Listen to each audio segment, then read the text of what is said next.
Do you want your products seen by more buyers on Amazon, Etsy, and other marketplaces?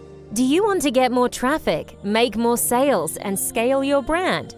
Welcome to the Signalytics podcast, Signal Code Unlocked, where we discuss what signals are needed to send to your customers, to the algorithms, to the ad platforms, in order to get your product seen, converting, and profiting fast. With your host, former top 50 seller on all of Amazon, the Professor Howard Tai. This is the Signalytics podcast, Signal Code Unlocked. Assalamu alaikum and hello everyone. Welcome back to the Level Up Amazon sessions. And thank you for joining us today. And today we have again Baldwin Tai with us. Thank you, Baldwin, for joining us today as well. Yeah, great to be here.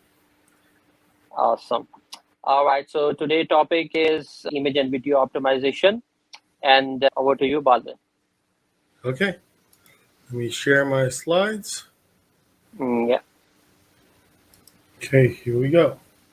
So image optimization. Let me add. Okay. All right. Here you go. Okay.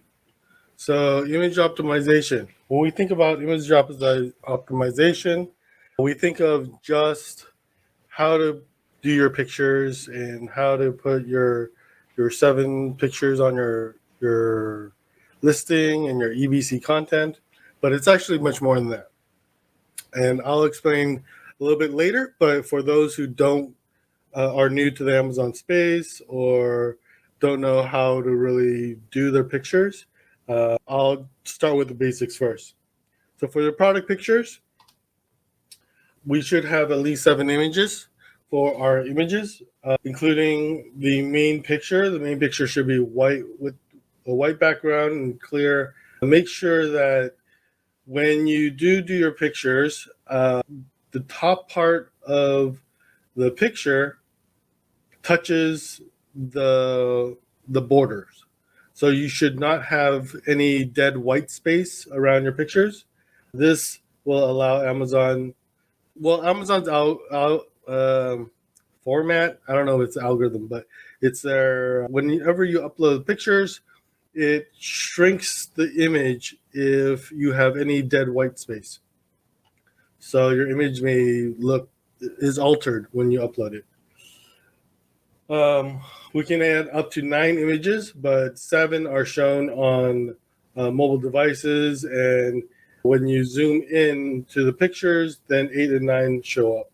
Ideally, images should be 2,000 by 2,000 pixels with a 300 dpi.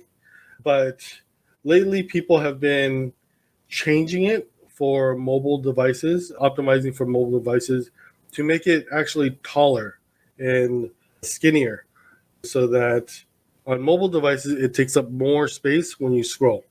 So this is one, I would say, hack or trick that people have been using lately. But the traditional sense was 2,000 by 2,000 pixels.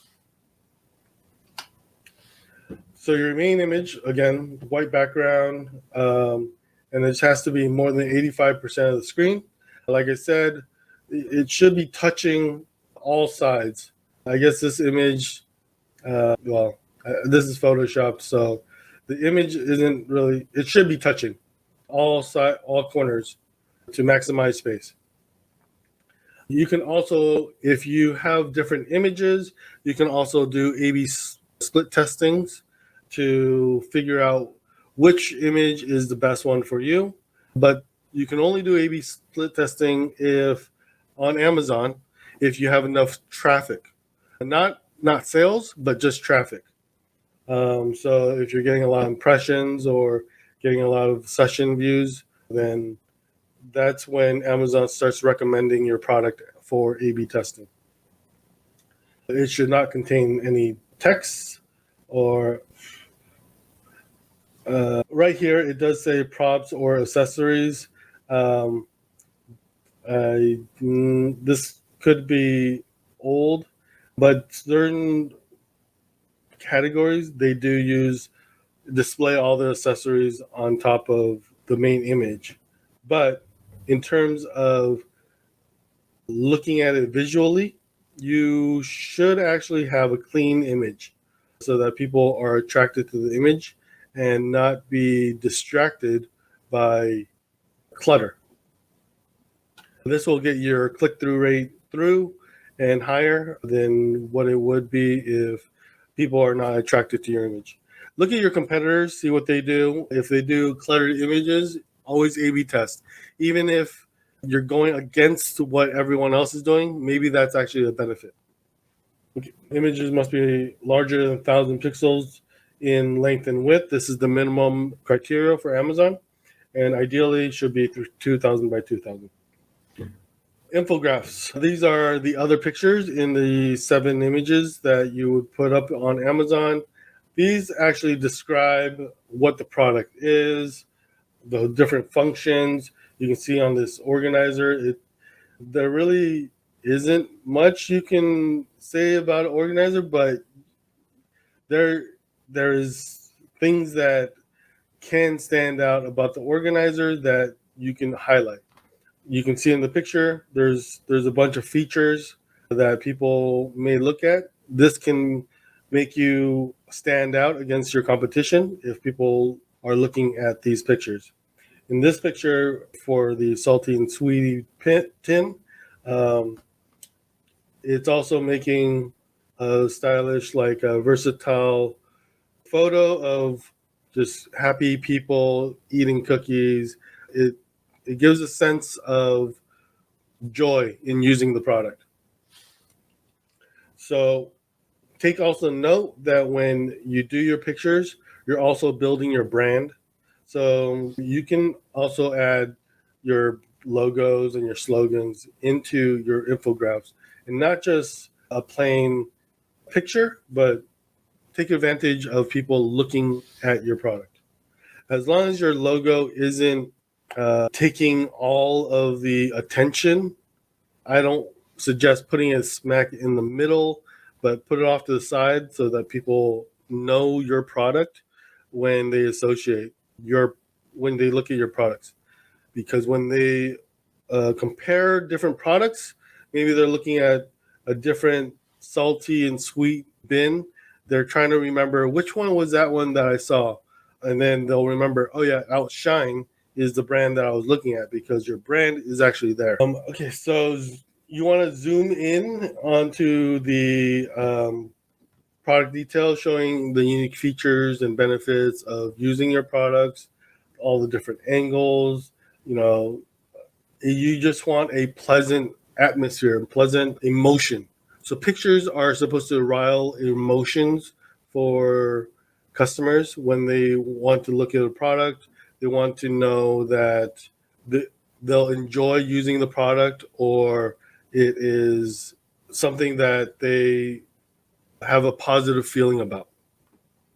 This isn't always the case. However, like if you're selling disaster kits or something that is, kind of there for your protection, you want to rile emotions up.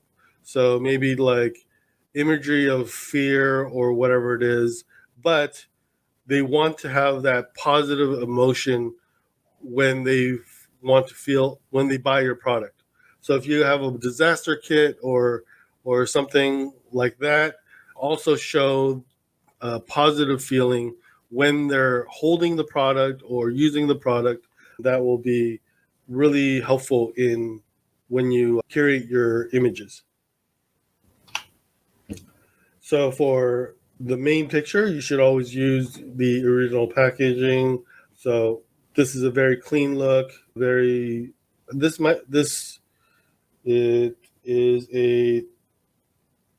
could be a 3D rendering or a product photo. It looks really real. So even I'm tricked. I may not know what is it. 3D rendering pictures are always really realistic, and the uplift for 3D rendered pictures are something like times 6 of normal photographed pictures. So if you have the ability to use 3D rendering, I would suggest always going for 3D rendering. Also for the size, make sure you highlight these features, put them in your pictures. If your product is, if this is a feature that your product can benefit from, certain products you may not need to demonstrate the sizes, like a toy binocular or toy, something that I don't really care about the size, then you can skip this part. But for most products, if people are doing household items, they want to know, will this fit in my kitchen counter? Will this fit in my pantry? So sizes, it can illustrate a good, let the consumer know what they're getting so that they can prepare and know exactly what the choices are when they're choosing the product. You can also add testimonials. So for testimonials, it can be just like a short type of highlight or quote from even someone that has used your product in the Amazon reviews. You can actually redo your pictures and add testimonials of people who who gave you 5-star reviews. Those actually do is social proof, so that you can validate your product. For dietary supplements, products should have the image of the back labels and ingredients, supplement facts. This is important because when people look at dietary supplements or things that needs ingredients, people look at this really carefully, like the amount of servings and the capsules per serving and what they're actually getting in their product. Disclaimer for dietary supplements is, if it's not FDA certified, you have to add a disclaimer. These statements are, you can see on the bottom, this is not FDA certified. Make sure you have these if you guys aren't certifying your product with the FDA.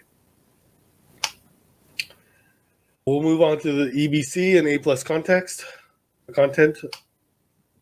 So as we discussed last week, there's A+ content. You have your brand story and you have your basic modules for your A+ or EBC. This is also a perfect place to put your keywords. But for this week, we're focusing on how to organize your pictures in a way where it will help compel your audience to be more informed about your product and stand out against your competition. So EBC is an exclusive feature that registered brands on Amazon can help their conversions by 3 to 10%. This is according to Amazon. When they throw out their statistics, they say that any listing that has EBC content will have an uplift of 3 to 10%.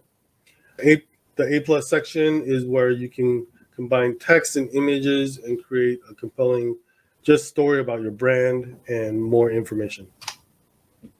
So there's the EBC brand carousel shows up on the middle bottom of your page where your product description is supposed to be. The brand story shows up right above it. So it actually takes up a lot of space on your page, so that you always want to have a lot of content.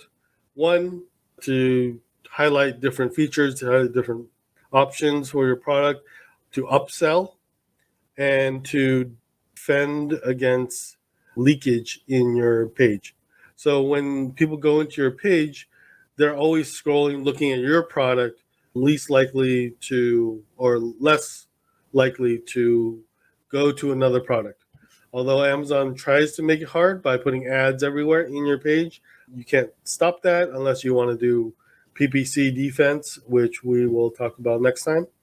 But for putting a lot of EBC content, you can fill up a lot of your page so that people will stay on your page. So you have 4 different modules that appears on the EBC content. Module 1 is brand focus image, single image with text. Module 2 is logo and description. Module 3, you can highlight your store. Sorry, this is for the brand story. And you can also put all of these images together and layer them instead of having multiple pictures scattered. It makes it into where you're like using Photoshop, but this is Amazon's way of putting together your pictures. You can see here we have a picture of a thermometer. You can upsell, you can highlight your different products if you have a bunch of different lines or set of products that you're going to launch. You can tell about your story, add more compelling imagery into your pictures. EBC product descriptions, you want to stand out in terms of competing against other people who may not have EBC. EBC gives more insight about your product. Just this is a place where you put all of the information that you can't put in the bullets or the 7 pictures. The 7 pictures in the beginning should be your pictures that captivates your audience. This one, it should be more informational, more about the product and upselling customers. Here are different types if you go into them. This one is for, this one's important that I think everyone should use if they have multiple products that they're selling. This module usually goes right above Amazon's recommended comparisons, so that in the past when this came out, people would always click on this thinking that this is Amazon's comparison chart. So it tricks them into going into your own products instead of leaking out into competitors' products. This will also highlight the different products that you have and gives them just more information on. It looks like a real like comparison shopping module. So that's all for the EBC content. We'll move on to A/B testing. So A/B testing, you can compare 2 different versions of your title, your main image, or your EBC. So these are the only things that you can really A/B test. Unfortunately, I wish they can do more images like the other 7 images besides your main image, but Amazon's only allowing title, main image, EBC. What are the criterias? Your ASINs must be eligible for the EBC or split testing, A/B testing, brand registered, and you can only do 1 experiment per ASIN, which you should never run multiple experiments because you will never know what is affecting what at any given time when you're doing A/B testing. So ASIN eligibility, like I said, it's about your sessions, how many sessions you're getting into your page. You can inflate this by driving a lot of traffic into it, whether it's DSP or PPC. This will help you have this option if you wanted to. The experiments, I think this is an old infographic. They changed the way they used to do it or did it in the past, but Amazon will actually tell you which version is better and switches your image automatically. And they'll tell you this product during the A/B testing, how many units sold for this, how many units sold for that. And it actually gives you the new version actually gives you how much revenue you make more from one image over the other one. So it's actually a pretty good tool. However, it does take a long time to do. I believe to start, it takes about a week to even get ready for the A/B testing. And then you don't get any data for at least 2 weeks. And then the experiment runs for a long period of time. There's a picture of just what it looks like in the dashboard. So you can also split test your A plus content. Again, we kind of highlighted this a little earlier. This is another picture of how you A/B test it. So how do you tell whether or not your pictures are actually good? So a lot of people they put up their 7 image and they just leave it. They've never revisited. They don't go back and say, "Are my pictures good?" Or even when you hire a graphic designer or someone that does your images, how do you even know that the pictures that they produce is good? You have your own eyes, I guess, but is that backed up by science or data? It's just a feeling that you get on how your images are doing. So at Signalytics, we use a system for us and our clients for heat mapping. Heat mapping is when we use artificial intelligence to figure out what the customers are looking at when they're looking at your images. If they are being distracted or they're being pulled away by irrelevant images that may cause them not to focus on your product or your brand.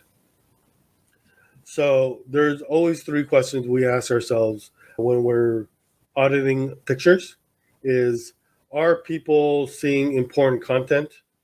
Are people being distracted by irrelevant content? And are they seeing the solution to their problems? So when you're writing your listings and you are creating your listing, you always want to not sell a product, but you want to sell the solution to the customer's problem. If they're looking for a certain device, you want to be able to highlight the device solving their problem that they're having and not highlighting just the product. You're always selling the emotion of when people are shopping, that your product will guarantee that it'll solve the problem, and you know what the problems are so that you're ahead of the game. So for this product, we did a heat mapping of the Amazon page, and you can see what it looks like. People are mainly focused on the main image. This is called a vision arc, where do people look at first and where do they land? So you can see that they're going to the product, then they're slowly going over to the title, reading what the product is. They see the price down here, and then they head towards the buy now button. This is natural. I mean, Amazon designed their webpage perfectly. Over time, they have all the science to design all of this to make the perfect landing page. So you can see when we black out any images that is not highlighted in the heat maps, you can see what they're focused on most. And it's the product image and then the title. Or the title. So for your EBC or your 7 images, are they distracting or are they not distracting? You can see that most of the concentration is up here. Organize your drawers in style, and down here where the 3 points is. And then there's some shading in here. I'll show you what the blackout looks like. Blackout looks like this. The main draw is that top image, the 3 bullets, and the main image of the person using the product.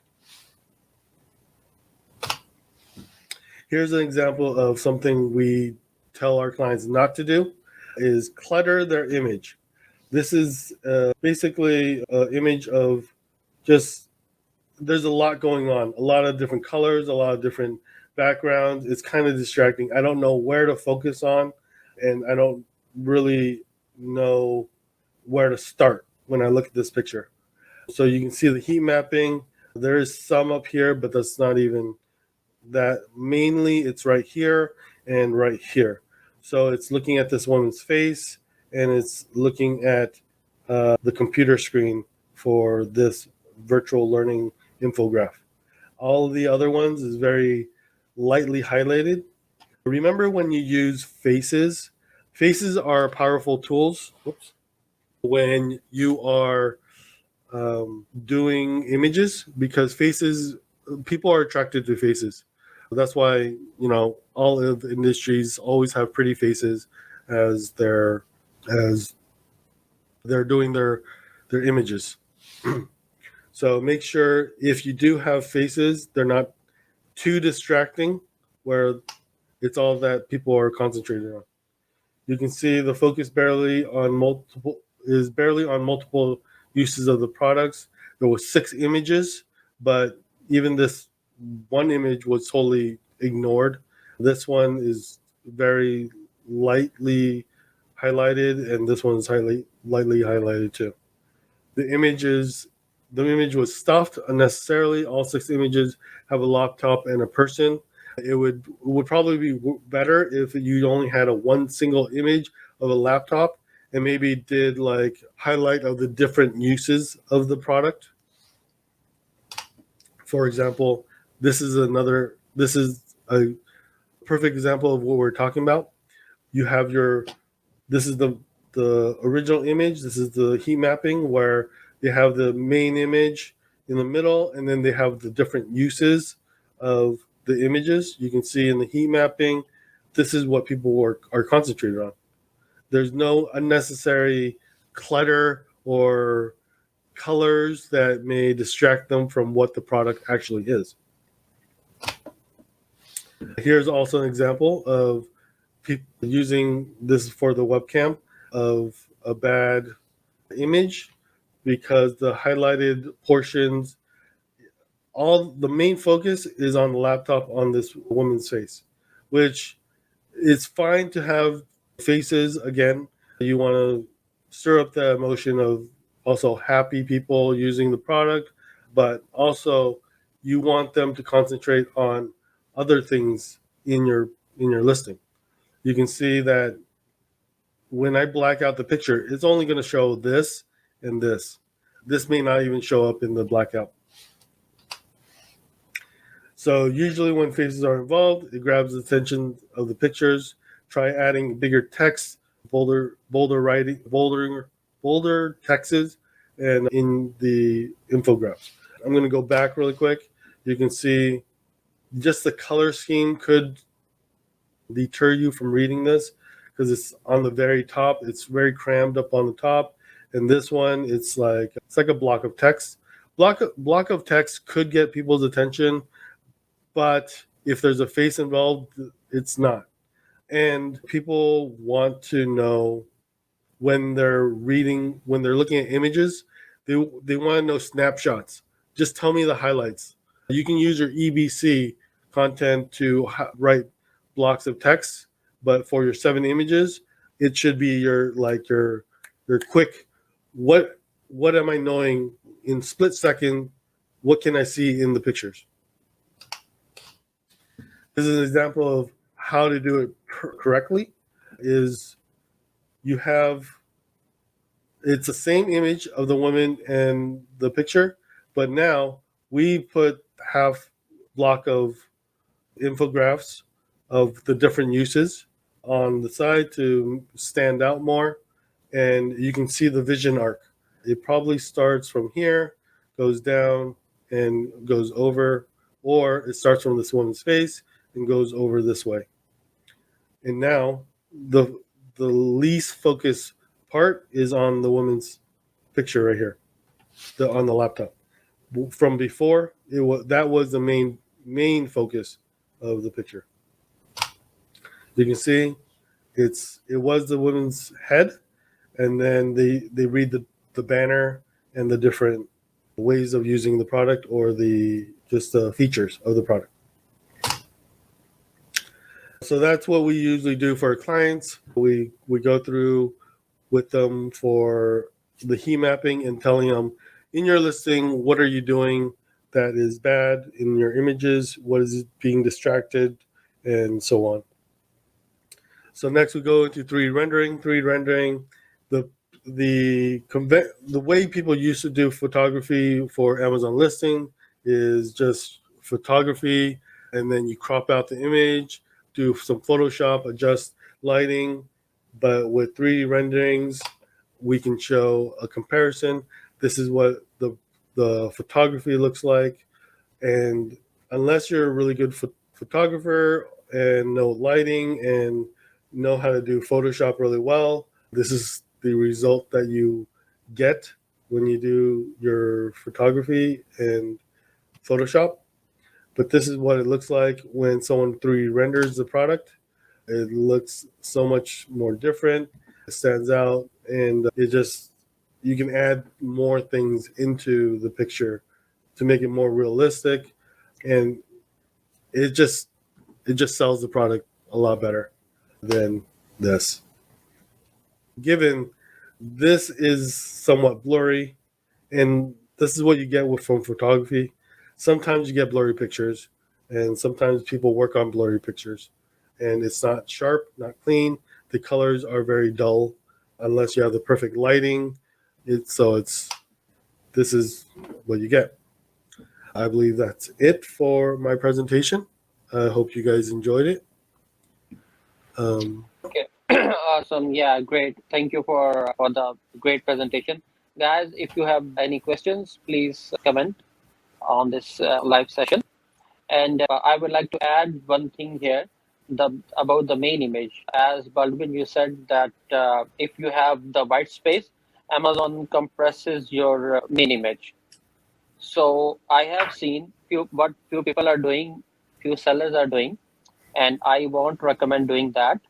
They are like photoshopping it, and they are adding additional layer with the transparent or white, you can say, background, and they are putting the text inside that in the white. So it doesn't show up actually when you see the picture, but at the back end, it covers up the white space.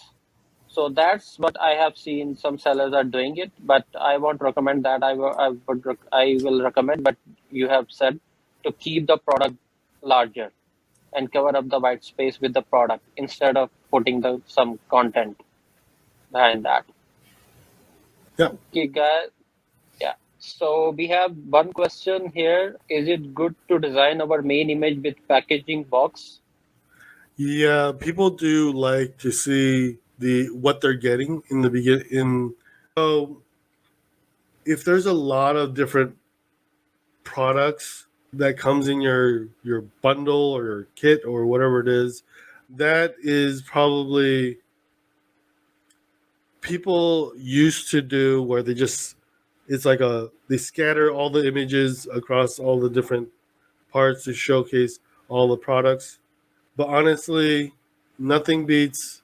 We've done A/B testing a lot, and it shows that most people prefer the box with the image being a preferred main image. Okay, great. And what do you say about the PickFu and some other A/B testing tools? So with PickFu, we are friends with PickFu. We love PickFu, but with our tool, with the heat mapping, it costs significantly less to use heat mapping because it uses our AI technology, and it takes so much longer to do PickFu as to with the AI. It's more. I don't want to say more accurate, but it's inaccurate in a different sense. In order to get a really accurate result with PickFu, you need a lot of different audiences to look at your product and to test it out to get a crowdsourced a collection of what images they want. But PickFu also it's expensive. Yeah. Yeah, So correct. I was actually looking at a presentation in a closed group, and it was presented by Anthony, who is in the PickFu, and they were doing an experiment with the dog grooming kit with the shaver machine, and it has some additional props, you can say, the Caesar and few other stuff. And on the main image, they have done around 6 to 7 polls to get the main image, to get the right main image. And what they have done is the very first poll was how to place your product. So this was the very first main image poll. Then they polled on the color, the machine color, Then they added a dog in the image, and based on the comments, they changed the dog and then ran the poll again. So they have decided to use the dog with two poll tests. What dog should be there? And then they added the box, and then they changed the logo. So this was their main image PickFu test. To get the best picture, they did around 6 to 7 polls just on the main image. Yeah. So you are very right. It costs a lot to do PickFu. There are some other options, Helium 10 audience as well, and there is productpinion.com. That is same kind of tool to do the A/B testing. So, guys, if you have any comments, please put down in the comment section so we can answer. Otherwise, we will be concluding this session today. Balvin, anything to add on the video optimization? How do you see video? Oh, yeah. Video, we do heat mapping for videos also. So we can concentrate, or we can see what's being concentrated on the videos. Videos is a different, I guess, monster because a lot of people don't have that video or artistic vision of what video should be. Sorry, I didn't have time to really put it into my presentation. I can go into a full presentation on just video alone, but for video optimization, you need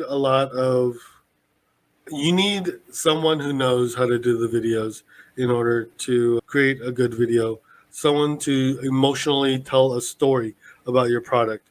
And the best ones are usually, you want to have multiple videos too. And in your listing, you can actually have like UGC is user generated content. And in the bottom, there's the video section of influencers or whatever. You can upload videos. You want to fill those spots with people using your product, having a good experience using your product. That will sell your product a lot when you're trying to get your listing listed or optimized. All right, great. So I believe there are no questions from the people. So let's wrap it up. And thank you guys for joining us, and thank you, Balvin, for the great presentation today as well. And I hope to see you soon again. Yeah, always glad to be here. All right, awesome. Thank you guys. Thank you. Take care and bye. Do you want your products seen by more buyers on Amazon, Etsy, and other marketplaces? Do you want to get more traffic, make more sales, and scale your brand? Welcome to the Signalytics podcast, Signal Code Unlocked, where we discuss what signals are needed to send to your customers, to the algorithms, to the ad platforms in order to get your product seen, converting, and profiting fast. With your host, former top 50 seller on all of Amazon, the Professor Howard Tai. This is the Signalytics podcast, Signal Code Unlocked.